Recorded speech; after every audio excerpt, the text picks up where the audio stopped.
सांगली जिल्ह्यातील पलूस इथल्या रामचंद्र दलवाई यांनी डाळिंब आणि द्राक्ष बागांना उपयोगी ठरणारे ब्लोअर, डस्टर आणि शेण स्लरी देणारे यंत्र तयार केले। हे तिन्ही यंत्र त्यांना अत्यंत कमी खर्चात तयार केलेत। या यंत्रामुळे अवघ्या 20 मिनिटात मजुराचा वापर न करता 1 एकरामध्ये फवारणी आणि शेण स्लरी देता येते।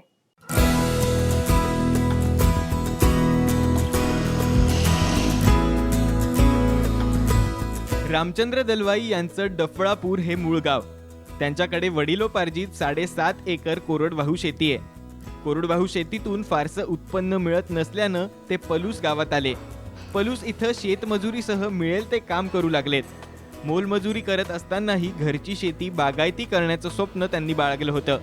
काही वर्षांनंतर चांगले पैसे जमा झाल्यानंतर त्यांनी शेतात विहीर घेतली।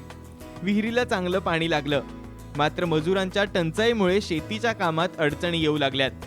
दलवाई यांनी ITIचा अभ्यास पूर्ण केला होता, ज्यामुळे त्यांनी शेतीसाठी लागणारे यंत्र बनवण्यास चालू केलेत। सुरुवातीला त्यांनी द्राक्ष बागेसाठी ब्लोअर मशीन तयार केलं, ज्यामध्ये त्यांना यश आलं। त्यानंतर त्यांनी डस्टर मशीन आणि शेणाची स्लरी देणारं यंत्रही तयार केलं। मी एक मशीन बनवायचं ठरवलं की बाबा ब्लोअर मशीन स्प्रेइंगसाठी। कारण पूर्वी कसं हातानं औषध मारायला लागायचं किंवा पाठीवरच्या पंपानं। मग आता कमी वेळात जास्त काम झालं पाहिजे आणि माणसं मिळत नाहीत। मग काय करणार की बाबा हातानं मारायला एका एकराला कमी 3 ते 4 तास जातात आणि त्याला 2 माणसं लागतात। मग आता नवीन ट्रॅक्टर चालित असं ब्लोअर बनवण्याचं ठरवलं। मग ते ब्लोअर ठरवल्यानंतर काय केलं बाबा, बाजारातून रॉ मटेरियल भंगारमधनं असेल आणि कुठनं असेल, जसं मिळेल ते स्वस्तात मिळेल तसं ते मटेरियल गोळा केलं आणि ते मी व्यवस्थित जोडून घेतलं आणि ते मशीन व्यवस्थित चालायला लागलं आणि तो वेळ मला 20 मिनिटात माझं काम होऊ लागलं। स्लरी आता आपल्याला पाहिजे काय, स्लरी रासायनिक खतं वापरवत नाही।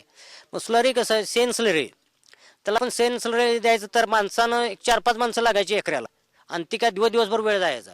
पण काय केलं बाबा, आपण केलंय तर शेण स्लरी ऑटोमॅटिक कसं पडेल ह्या हिशोबाने मी त्याच्यावरती थोडासा अभ्यास केला आणि शिवाय मग म्हटलं काय, माणसापेक्षा आपल्याला ट्रॅक्टर चालित त्याला मड पंप बसवलाय। मड पंप बसून पाहिजे आपल्याला खालून ओढून घ्या येते, टाकी भरता येते। टाकीतलं परत पंपाच्या साह्यानं ते परत साईडला 2 मी व्हॉल्व बसवले। त्या व्हॉल्व बसून आपल्याला पाहिजे जेवढी गरज आहे त्या पडायला, स्लरी झाडाच्या बुडात पडायला जेवढी गरज आहे तेवढं व्हॉल्व ॲडजस्ट केलाय आणि एका ड्रायव्हरच्या साह्यानं 1 एकर स्लरी 20 मिनिटात ती पण टाकून होते। शेण स्लरी यंत्रानं केवळ 1 तासात 1 एकर शेतीला स्लरी देता येते। स्लरी देण्यासाठी मजूरही लागत नाहीत।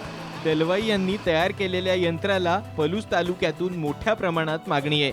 त्यांनी या यंत्राचं पेटंटही मिळवलंय। मी जो ब्लोअर बनवलाय त्याला 65,000 रुपये खर्च आलाय आणि जो डस्टर आहे डस्टरला 20,000 रुपये खर्च आलाय आणि स्लरी सेन स्लरीला 32,000 रुपये खर्च आलाय आणि त्याचं पेटंट मी मिळवलेलं आहे। पेटंट मिळवण्याचं कारण काय, मी जे डिझाईन आहे तयार करताना 2-2 वर्ष मला गेलेले आहेत। एक डिझाईन बनवायला किंवा ब्लोअर बनवायला असेल, डस्टर बनवायला किंवा स्लरी बनवायला, त्यात माझा वेळ गेलेला आहे आणि ती माझी डिझाईन कुणीच चोरू नये म्हणून मी त्यावरती पेटंट घेतलेला आहे।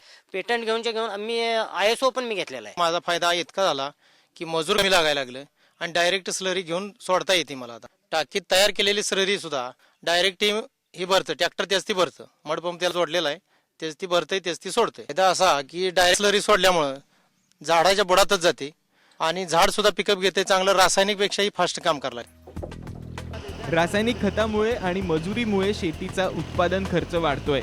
त्यामुळे दलवाई यांच्याप्रमाणे इतर शेतकऱ्यांनीही शेतीत यांत्रिकीकरणाचा अवलंब केल्यास शेती फायदेशीर होईल। विजय पाटील, साम TV, सांगली।